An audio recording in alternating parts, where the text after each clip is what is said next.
그래서 거기에 유명한 당시에 이 8분의 관상가들이 이제 시달타 태자를 보고 이런 32가지 참 특징이 있는 것을 보면서 앞으로 위대한 왕이 될 것이다. 이렇게 예언을 이제 했다는 얘기예요. 그래서 이 이야기를 듣고 태자의 이름을 지어줍니다. 그 이름이 시달타예요. 시달타 태자. 모든 것을 성취한다 하는 그런 의미로 시달타라고 얘기를 합니다. 이 왕이 이때 이거 외울 건 없어요.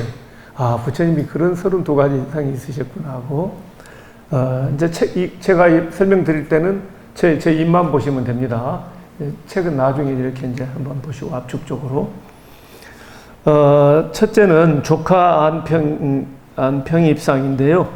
발바닥이 모두 땅에 닿아서 바늘 하나 들어갈 틈이 없다. 발바닥이 탁 이렇게 바닥에 붙는 거예요. 그럼 우리 되게 평발이라 그러죠. 네, 평발. 이제 나중에 왜 그런 특징이 되느냐 하는 말씀을 드릴게요. 평발도 보통 평발이 아니라 찰싹 달라붙어요. 바늘 하나 들어갈 데가 없다 이렇게 되어 있죠. 두 번째, 조카 이륜상. 발바닥에는 법륜의 바퀴 모양이 있고 바퀴에는 청갈래 바퀴살이 있다. 발바닥에 이제 수레바퀴 2개가 있는데 그 바퀴 아까 바퀴살 1000개 있다 그랬죠. 발바닥에 그런 바퀴 수레바퀴 상이 있다. 장지상. 손가락과 발가락이 가늘고 길며 단정하고 곧아서 정갈하고 통통하고 아름답고 마디가 늘어섰다. 손가락 발가락이 가늘고 길고 단정하게 되어 있다. 어떤 분들 참 손가락이 길고 해코또 단정한 분들도 계시더라고요. 그러면 여러분도 부처님 이제 닮아간다 보시면 돼요. 그 다음에 족근광평상. 발 뒤꿈치 양쪽이 편편하고 원만하다. 발 뒤꿈치가 참 예쁘구나. 그 다음에 수족지만만상. 손가락과 발가락 사이에 물갈퀴와 같이 얇은 막이 있다. 그러니까 보통 때는 모르는데 펴면은 여기 오리도 물갈퀴가 있나요? 그런 것처럼 손가락과 발가락 사이에 이런 게 있다. 이거예요. 우선 먼저 제가 자꾸 말씀을 드리고 싶네요. 부처님 기본적으로 이 32상은 원만상이에요. 원만. 그러니까 뾰족하고 막 이런 게 없어요. 이런 데도 뾰족뾰족한 거죠. 그러니까 뾰족한 걸 이렇게 물갈퀴가 있어가지고 원만하게 만들어주는 거예요. 이거 다 되게 그렇게 보시면 돼요.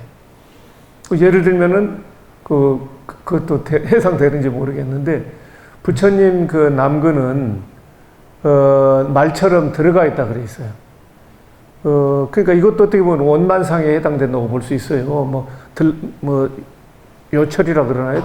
들어가고 나가고 막 이거 복잡한 것보다도 원만한 기본이 원만상이에요. 그러니까 뾰족뾰족한 데가 없으셔요. 기본적으로. 자, 이제 그러니까 그걸 생각하시면서 이제 보면 돼요. 이거 좀 이상하네. 우리 부처님 다 이상하게 다 생겼다. 그렇게 보시면 안 됩니다.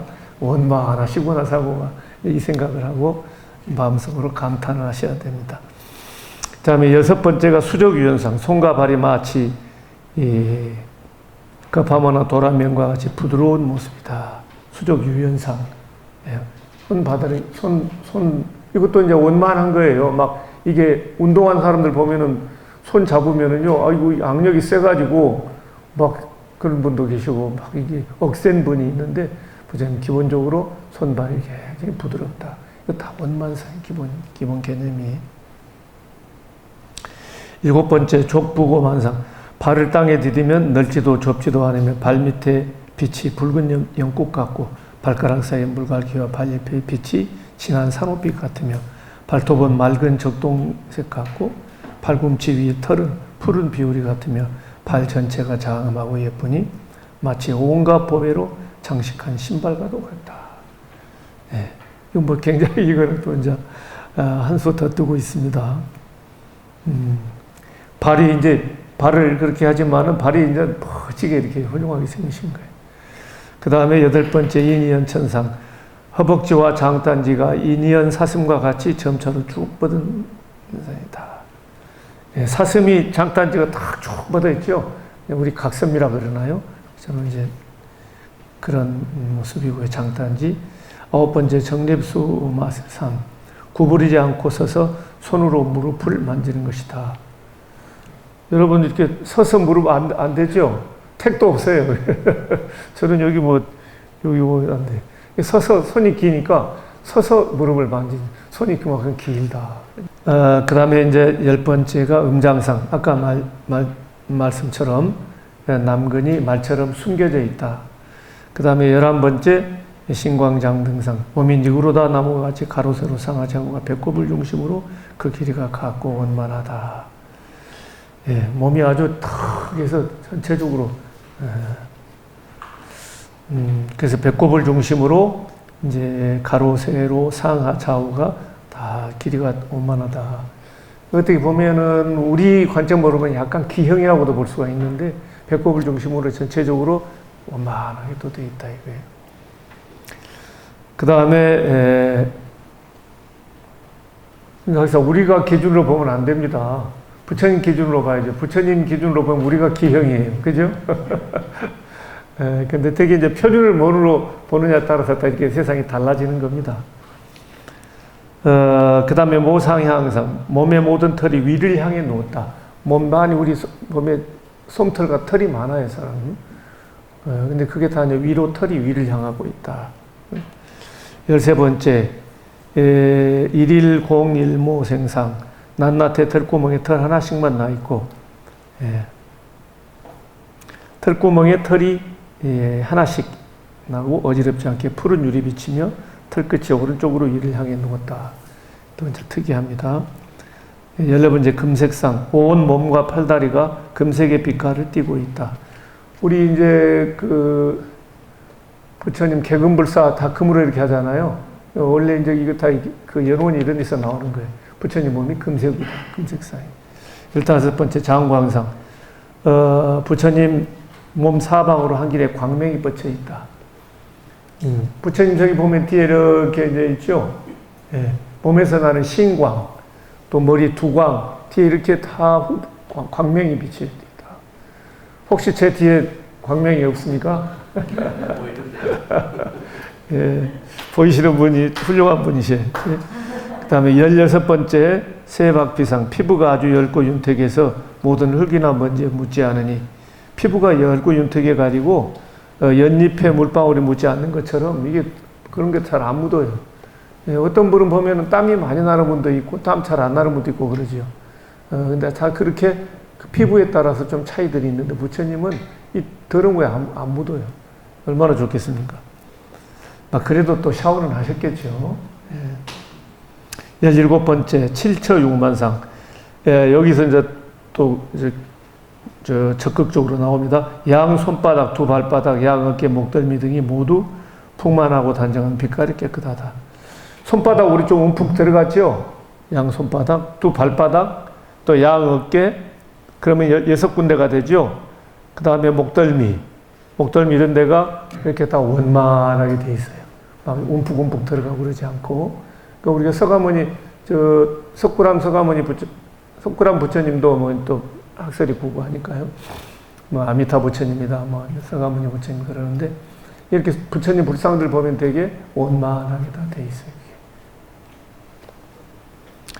그 다음에 양액 18번째 양액하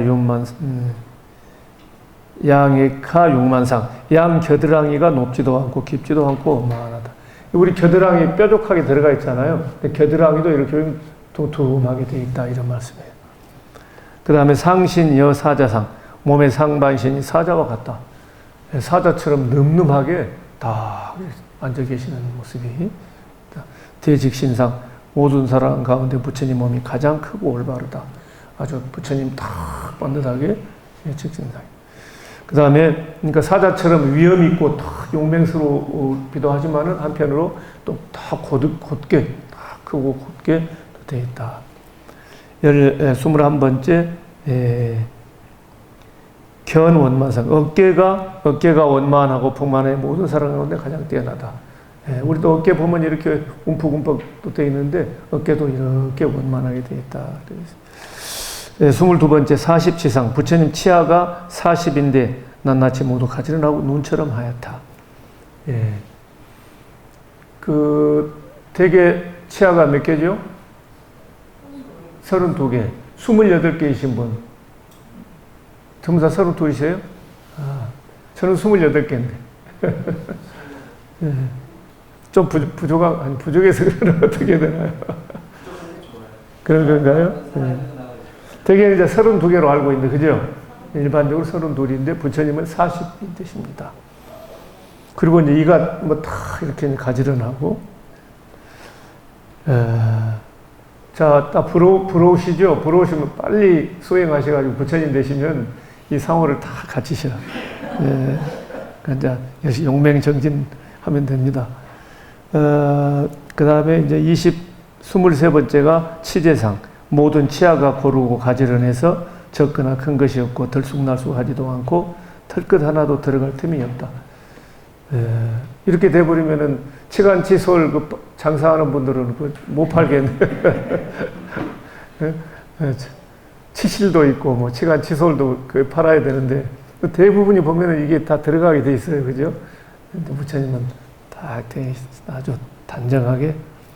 근데 이제 여러분 아까 제가 말씀드린 것처럼 어떻게 보면 좀 이렇게 약간 상징적인 부처님이 다 가지런하고 단정하고 원만하고 이런 것들을 표현하기 위한 특징이다 이렇게 생각을 해야지 실제로 부처님이 다 그러셨다 이걸 꼭 믿으려고 하실 건 없습니다.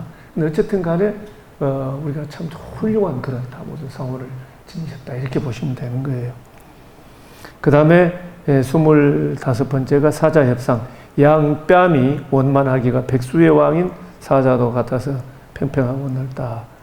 예, 저도 이제 나이가 들어가니까 살도 빠지고 쭈글쭈글해지고 주름도 나는데 젊었을 때는 다 이렇게 평평하고도 그러잖아요. 지금도 보니까 아주 볼이 토톰하고 이런 분도 많이 계시고 다들 그러시네요.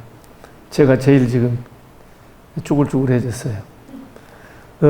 그래서 이 뺨, 볼이 백수의 왕인 사자와 같이 다 원만하다. 26번째 미중득상미상. 부처님 입안에 음식을 넣으면 어떤 음식이든지 모두 최상의 맛을 이룬다. 아마 이렇게 우리 보면 침이 되게 해가지고 음식을 싸고 돌아가자는데 어떤 음식이든 들어가면은 침이라든가 이런 게 해가지고 최고의 맛으로 만들어본다. 뭐 이제 요리 특별히 또 잘할 필요도 없네요. 그죠? 어쨌든 이것도 특이한 거예요. 이게 입으로 들어가면 부처님이 최상의 맛을 내도록 그렇게. 그러니까 혀가 그렇게 맛있게 느끼시는 건지 뭐는 모르겠습니다만은 뭐 침이라든가 종합적으로 이게 이제 작동을 해가지고 아주 입안에 음식을 넣으면 모든 음식이 최상의 맛을 갖게 된다. 그 다음에 27번째 대설상. 혀가 입에서 나와서는 얼굴과 머리카락까지 뒤덮고 입으로 들어가서는 입 안에서도 차지 않을 만큼 넓고도 얇다. 아주 이제 여러분 혀 이렇게 하면 코 안 닿죠? 혀 잘하는데 이게 얼굴을 다 덮을 정도로 혀가 길게 한다 이런 말씀. 그 다음에 28번째로 범성상이다. 범천왕의 음성과 같이 5가지 소리가 나는데 깊이가 오래 와갖고 맑고 높아서 멀리까지 들리며 듣는 이 모두가 기뻐하고 마음껏 공경하고 사랑스러우며 분명하여 알기 쉽고 듣는 이가 싫어하지 않는다. 목소리가 아주 좋은 범천왕의 음성처럼 범천왕의 음성이 요즘 말로 하면 중저음쯤 될까요? 바리톤 이런 형태예요.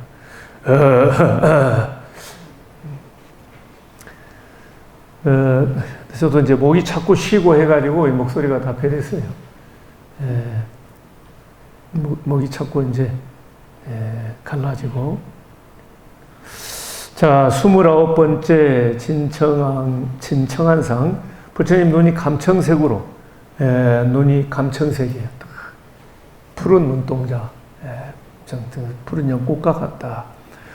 우완접상. 소의 눈썹과 같이 가지런하고 길어서 어지럽지 않다. 눈썹이 소 눈썹처럼 길고 가지런하게 있다. 그 다음에 31번 정계상. 정수리가 마치 상투처럼 솟아있다. 여기 이제 보면은 부처님 이렇게 꼭 머리 이렇게 또아놓은 것처럼 돼. 그게 아니라 이 살이, 머리 살이 상투처럼 이렇게 돼 있는 거예요. 그래서 육계정상이라고도 그러죠. 육계정상, 또는 이게 정계상, 다 그런 얘기. 이 정수리가 상투처럼 이렇게 솟아올라 있다. 육계정상, 정계상. 그 다음에 32번째가 백모상. 이거 이제 미간 백호, 눈썹 사이에 하얀 이 털이 이게 보석이 아닙니다. 보통 때는 또르르 말아져 있어요. 흰 털. 근데 이제 설법하고 마시면 여기 이 털이 쫙 펴져가지고 빛을 내고 탁 돼 있다고 써요. 미간 백호. 근데 그거 표현하기가 뭐하니까 이제 되게 우리 보면은 보석으로 해가지고 미간 백호상을 표현하는데 원래는 보석이 아니라 이게 털이에요. 흰 털. 백모상, 여기서 이제 백모상이라고 되어 있는데, 모나 호나 이 다 털이란 말이에요. 백모상, 백호상. 눈썹 사이에 흰 털이 나 있다. 부드럽기가 도라면과 같고 길이가 1.5척이며 오른쪽으로 말아져 있는데 늘 빛을 내뿜고 있다. 이렇게 이제 말려져 있고. 자, 이제 그 내용들인데 우리 교재에 보면은 좀 많이 빠져 있어요. 몇 가지 인지기만 해가지고 그래도 한 20가지 되나요? 그래도 상당히 많이 돼 있습니다. 그냥 우리 책에 이렇게 보시고 나머지는 그런 부분도 있었다 이렇게 생각하시고 굳이 기억하려고 하실 거 없어요. 기본적으로는 원만상호다. 원만. 자, 원은 둥글둥글한 게 뾰족뾰족하고 막 각지고 한 게 아니고 그 다음에 만은 꽉 찬 거예요. 그죠? 원만상. 뭐가 부족해가지고 홀쭉하고 이런 게 아니고 두툼하게 다 가득 차가지고 둥글게 되어 있는 게 원만상이다. 원만상, 원만상호. 이게 기본이다. 이렇게 보시면 되겠습니다. 자, 그 내용들이 우리 31페이지까지. 그러니까 그 당시에 이제 카필라성의 유명한 관상가들이 다 모여가지고 이제 부처님이 이 관상을 보면서 이분은 반드시 앞으로 전륜성왕이 될 것이다. 이렇게 본 거예요. 그러니까 요게 이제 나중에 보면 아시타 선인이 또 나중에 오셔요. 근데 이 부처님하고 뭐 따로 많이 하니까 합시다. 그 다음에 전륜성왕.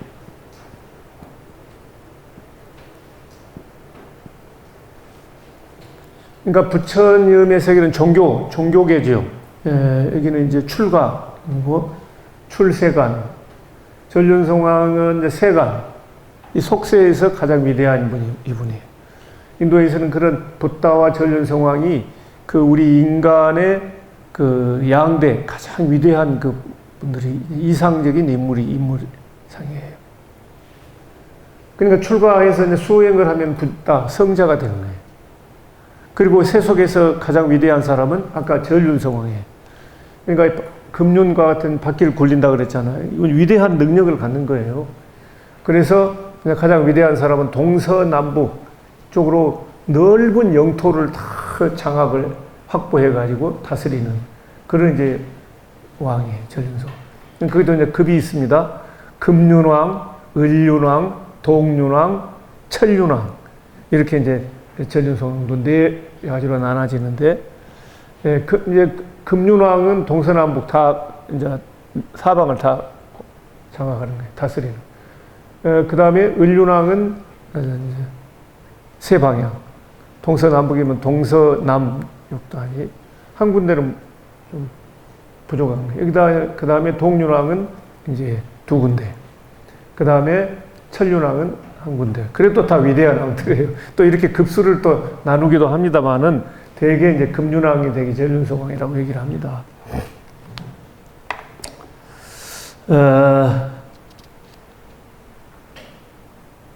그래서 아까 이제 그 이야기를 듣고 모든 것을 다 성취하실 거다.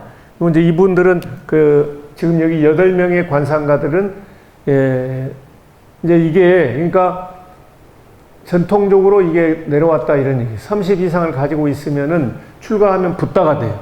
부처님이 돼야 이 30 이상을 가져. 그 다음에 이 세속에 있으면은 위대한 왕이 될 것이다. 전륜성왕이 될 것이다. 그러니까 이런 게 아마 쭉 전해져 내려오고 있었습니다. 이런 관념이. 그렇기 때문에 이런 30 이상인데 이분들은 이제 왕자로 태어나셨으니까 정부한 왕의 아들이 되고 태자가 되는 거니까 아들을 못 갖다가 40 돼서야 정부한 왕 슈토다나 왕이 태자를 낳지 않습니까? 그러니까 이제 당연히 보통 이 8명의 관상가들은 전륜성왕이 될 것이다 이렇게 예언을 한 거죠. 그런데 아시타 선인은 또 이분은 더 이제 급수가 높은 분이에요. 아시타 선인이란 분은 이분은 붓다가 되겠구나 이렇게 얘기를 해요. 그러니까 이야기 듣고는 정반왕은 붓다가 된다니까 참 일단은 참 좋기는 좋은데 가만히 생각 부처님 출가를 해야 되잖아. 근데 정반왕 입장에서는 자기 왕위를 이어받아 가지고 위대한 왕이 되어야 되는데 또 이 붓다가 된다니까 좀 걱정이 돼요. 뭐 그런 얘기도 실제로 나옵니다. 그래서 이런 두 가지 좀 달라요. 8명의 관상가들은 맨 처음에 이제 전륜성왕이라고 그랬고 또 좀 지나서 아시타 선인은 붓다가 되겠다 이렇게 생각을 하는 거예요. 그러니까 이 세속에 머물면 전륜성왕이 될 것이고 출가하면 붓다가 될 것이고 어느 쪽으로 가나 가장 위대한 분이 되는 거예요. 그래서 모든 걸 이렇게 다 갖추고 성취할 수 있다 그래가지고 시다르타입니다. 시다르타 그게 이제 한자 음으로 음력을 해서 실달타. 네, 모든 것에 다 통달하고 달성하고 성취한다 그런 말에 실달타 들어보셨을 겁니다. 시다르타인데 음으로 옮겼지만은 내용도 또 보면은 의미도 통하게 돼 있어요. 실달타로. 음역도 되고 의역도 된다 이렇게 보시면 돼요. 두 가지 다 됩니다. 모든 걸 다 성취하고 이제 달성하고 통달했다 이런 의미가 되는 겁니다. 자, 그래서 이렇게 태자를 낳았는데 아깝게도 어머니 마야 부인은 일주일 만에 돌아가십니다. 그 일주일 만에 돌아가신 거에 대해서 아주 고등학교 때 어느 분은요, 부처님이 우협탄생이잖아요. 오른쪽 옆구리로 태어나셨다. 그래서 그건 제왕절개다. 일말로 하면 제왕절개가 잘못돼가지고 일주일 만에 돌아가셨다. 이렇게 설명을 하시더라고요. 어떤 또 그럴싸하더라고요. 근데 나중에 이제 보니까 불성행산도 그렇지만은 위대한 왕들도 보면은 꼭 이게 어머니 뱃속에서 이렇게 나오는 게 아니라 어떤 분은 막 이마에서 태어나고 어떤 분은 허벅지에서 태어나고 위인들이 그렇게 돼요. 그러니까 위대한 인물들이 태어날 때는 좀 독특한 방식으로 이렇게 이제 전기 문학에서 그걸 하지 않았느냐. 그러니까 우리도 보면은 처음에 흰 코끼리가 마에 보이는 그 태몽에 보면 오른쪽 옆구리로 들어오잖아요. 그게 소설로 보면 복선이에요. 오른쪽 옆구리로 들어와서 오른쪽 옆구리로 이제 나왔다 그러는데 저는 그렇게 생각하지 않습니다. 그거는 어쨌든 이제 일주일 만에 돌아가셨는데 나중에 보니까 재미있는 해석을 제가 봤어요. 그래서 이것도 참 특이하다 이런 해석이. 왜 이 마야 부인이니까 본인이 뭔가 의도적으로 자발적으로 죽음을 선택한 거 아니냐 이런 생각이 들더라고요. 왜 그러느냐? 부처님 마야 부인 자궁에다가 이 위대한 보살이 거기서 10달간 머물렀잖아요. 그러면 다른 아이를 회임을 하면 보살이 있는 거기에 있으면 좀 불경스럽게 될 수가 있잖아요. 약간 그죠? 그러니까 거기에는 보살만 이 한 분만이 태어나야지 다른 무슨 이런 업장이 두텁고 이런 중생들이 오면 안 된다. 약간 이런 관념이 덮여 있어요. 그런 해석이라고 볼 수 있죠. 근데 이게 어느 문헌에 보니까 이게 있어요. 제가 참 깜짝 놀랐습니다. 이런 해석도 있네. 그러니까 뭐 이거저거 뒤지다 보면은요, 참 희한한 것들이 많이 발견됩니다, 이게. 근데 참고로 스님들께서도 참고로 이제 알아두시고 어디 설법하실 때 얘기 좀 하셔도 좋을 것 같습니다. 어쨌든 이제 이 마야 부인이 돌아가신 거예요. 근데 이제 어쨌든 한참 좀 가가지고 오기 때문에 이제 아이를 데리고 와야 되는데 그러면 아이를 누가 기르느냐? 마파자파티라고 하는 이모예요. 이모 또 이모고 길러주신 양모. 또 뭐 다른 말로는 계모라고 할 수 있겠죠. 근데 이제 이걸 보면은 그 여러 설이 있습니다. 그러니까 인도에서 그 전통적으로 보면은 이 자매들이 같이 결혼을 해가지고 이렇게 사는 그런 풍습도 있었다고 그래요. 그래서 이 마야 부인하고 마하파자파티는 자매간으로 실제로 같이 결혼 생활을 했다. 그러니까 정반왕이 다 부인들이죠. 예, 그런 해석도 있습니다. 그러니까 자연스럽게, 그러니까 마하파자파티도 그 정반왕의 아들을 낳아요. 누구죠? 난타. 그러니까 부처님하고는 이복 동생이잖아요. 아버지는 같고 엄마가 다르니까.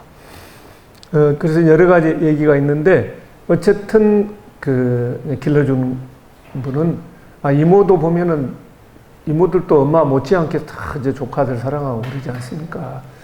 그래서 이제 이마바자파티 부인이 이제 이 태자를 기르며 태자를 이제 돌보고 그렇죠. 그러면서 이제 그 오는 길들이 32페이지에 보면은 이제 태자가 태어나니까 얼마나 기쁘든지 사람들이 와서 구경도 하고 또 조금 있는 집안에서는 저희 집에 조금 하룻밤 묵고 가시죠. 막 이제 그렇게도 하고 오늘 이제 그 궁전까지 카필라성 그 궁전까지 오는데 한 40일이 걸렸다 그래요. 옛날에 뭐 교통도 뭐 그렇게 저기는 않았겠지만은 여기저기 다 이제 축하 무드예요. 전부 다 축제 분위기입니다. 나라 전체가 그런 얘기들이 쭉 나오고 있는데 이제 마지막으로 그 성문 카필라 성문 앞까지 이제 왔는데 그 성문 앞 큰 길가에 사당이 있었답니다. 그래서 이제 그 사당 이제 그 안에 태자를 이제 데리고 모시고 들어갔는데 아니 거기 사당이니까 신상들이 많아요. 신상들이. 근데 신상들이 막 내려와 가지고 엎드려 가지고 부처님을 이렇게 받들고 그랬다는 거예요. 신통한 일이 벌어진 거죠. 그래서 다들 천신이면 인간보다 더 높잖아요. 천신들이니까. 그럼 이분은 천신들보다 더 위대한 인물이 될 분들이다. 그러니까 저분들이 다 내려와 가지고 무릎을 꿇고 다 꼬꾸라져 있고 그러지 않느냐. 이제 이런 얘기들도 보면 쭉 나오고 있습니다. 그래서 33페이지. 그러니까 이거 혹시 불길한 징조 아니야? 이제 약간 그럴 수도 있잖아요. 그러니까 이제 그 국사가 놀라지 마십시오. 낮은 이는 감히 높은 이의 예배를 받지 못합니다. 신상들이 스스로 아래로 내려온 걸 보면 왕자님은 분명 신들보다 높은 덕을 지닌 분입니다. 천신을 뛰어넘는 위대한. 그래서 우리 천인사 그러잖아요. 부처님. 그죠? 천인사. 천신과 천인들, 천신, 그리고 인간, 세계에서 가장 사표가 되는 스승이시다. 천인사. 그렇게도 표현하듯이 그런 얘기들이 이제 고명락에서 이해하시면 되겠습니다. 그리고 33페이지에 이제 선인의 예언이 나오죠. 그 선인의 이야기가 바로 아시타 선인입니다. 원래 이분이 처음에 그 도리천에 이제 있었는데요. 도리천이 난리예요, 막 천신들이. 와, 이 세상에 이제 위대한 분이 그 시달타 태자가 태어났다고. 근데 이미 좀 소식들이 전해졌나 봐요. 위대한 분이 태어나가지고 다들 막 웃고 그런 축하 그런 분위기예요. 그래서 이상하다. 누가 도대체 오셨나? 그래서 그 인간 세계로 내려오신 거예요. 아시타 선인이 내려와가지고 이제 이제 왕궁으로 이렇게 갔습니다.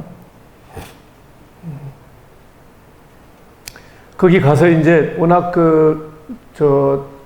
누굽니까? 정반왕, 슈토다나왕, 정반왕하고도 다 아는 분이 이분이. 스승이라고 할 수가 있는데, 그래서, 자기가 태자를 좀 봐야 되겠다. 그래가지고 아시타 선인이 이렇게 봅니다.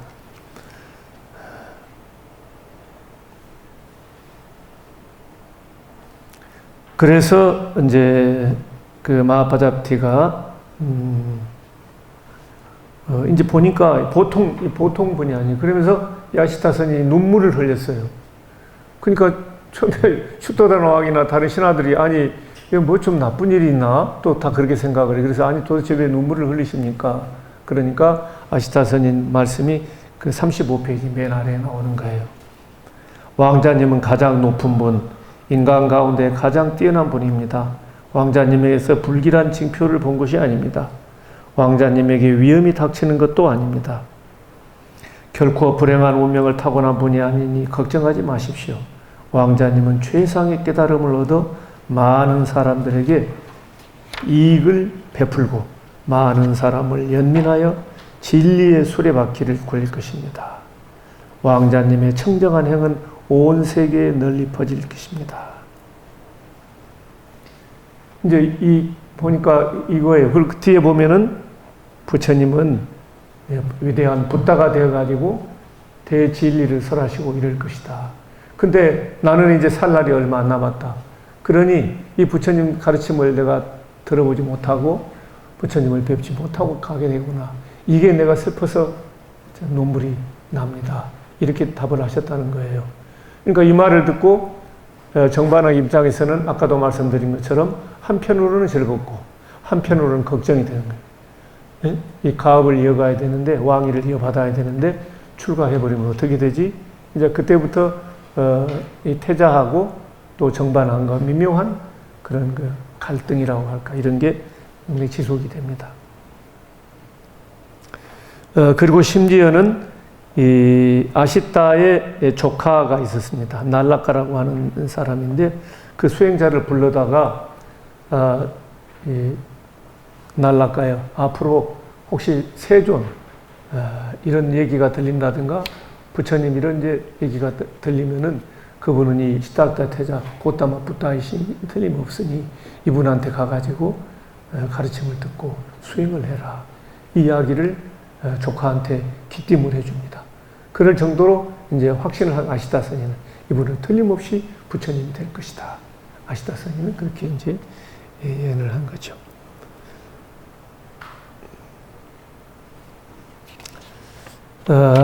뭐 설명을 조금 이렇게 부연 설명하다 보니까 오늘은 저기까지 마치려고 했는데 오늘은 이 정도 좀 그쳐야 될 것 같습니다. 그래서 이제 시달타 태자가 다음부터는 그 자라나는 배경 그리고 7살부터 아예 이 학당을 마련해 가지고 정반왕이 이제 공부를 제대로 시킵니다. 별별 공부를 다 나와요. 뭐 여러분도 이제 보시면 알지만은 이게 엄청납니다. 이 공부하는 게. 그래서 7살부터 이제 여러 친구들과 같이 베다, 우파니샤드, 당시의 그런 바라문교의 이제 종교, 병법, 무예, 수학, 언어학, 또 문법학, 천문학, 또 신화, 서사시, 경제학, 정치학, 수사학, 논리학, 동물학, 식물학, 음악, 기계, 승마, 창, 활, 격투, 수용, 엄청나죠? 29종의 분사. 왕이 되려면 옛날에 이거 다 무예가 출중해야 돼요. 이런 엄청난 공부를 가장 훌륭한 그 각 방면에 훌륭한 스승들을 다 모셔다가 공부를 시켰다. 이런 얘기들이 또 쭉 나와요. 자, 그러지만 우리가 또 예상하는 바대로 시달타 태자는 이 세상의 인생무상, 생로병사, 여러 가지 또 깊은 그런 철학적인, 종교적인 회의와 그런 고민을 또 해나가면서 이제 그런 그 왕으로 전륜성왕의 길, 아니면 붓다의 길, 이 사이에서 상당히 또 역시 시달타 태자도 갈등하고 고민하는 또 아까 특히 정반왕과는 특히 이제 인간적으로 직접적으로 서로 갈등, 대립, 약간 이런 뭐 이런 것들이 있죠. 그런 것들이 계속 지속되면서 어린 시절을 보내는 얘기들이 쭉 나오고 있습니다. 예. 자, 오늘 여기까지 할 텐데 혹시 질문사항 있으십니까? 예. 자, 없으신 걸로 알고 오늘 강의 줄이겠습니다. 수고하셨습니다.